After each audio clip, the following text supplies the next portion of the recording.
We welcome to the stage Eric Papp.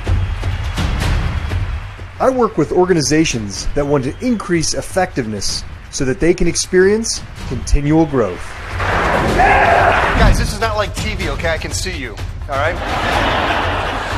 So this works a lot better when you what?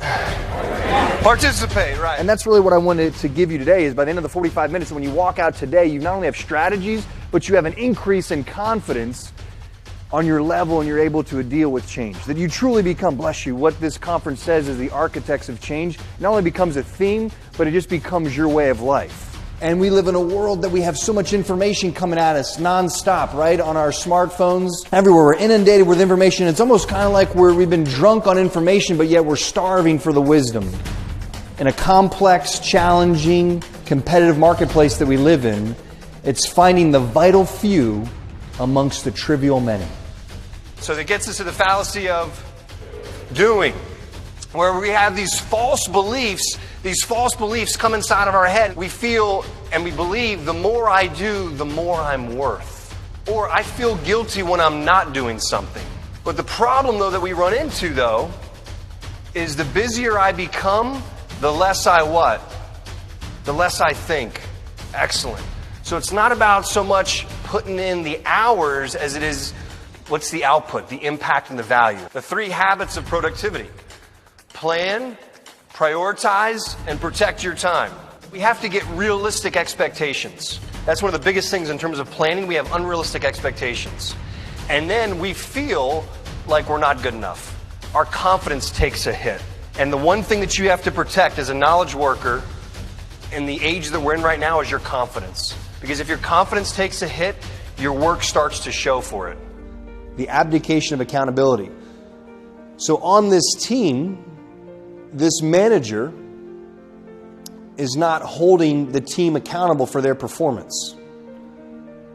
He's not having honest conversation. That's where the first value comes in, honesty.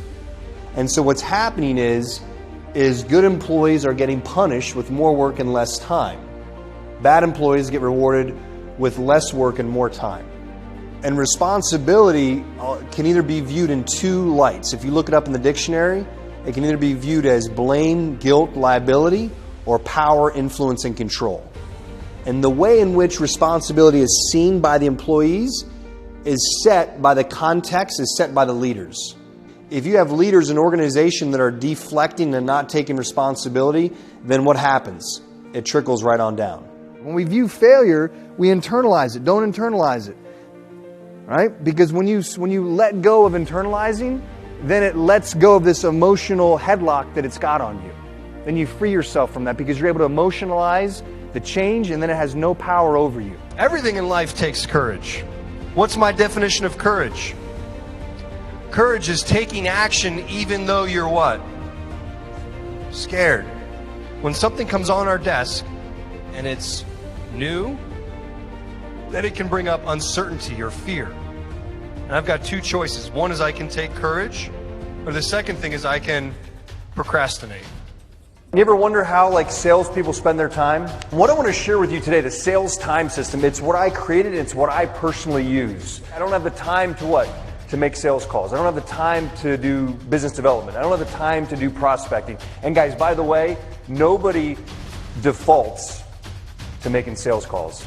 I think one of the big things that as sales professionals, what cripples us is this self-delusion, this thing that we think that we're doing more in regards to prospecting and business development than we actually are.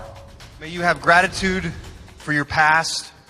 May you have joy for your present. And may you have hope in your future. My name is Eric Papp. Thank you, guys. If you like what you have seen, I'd love to talk to you.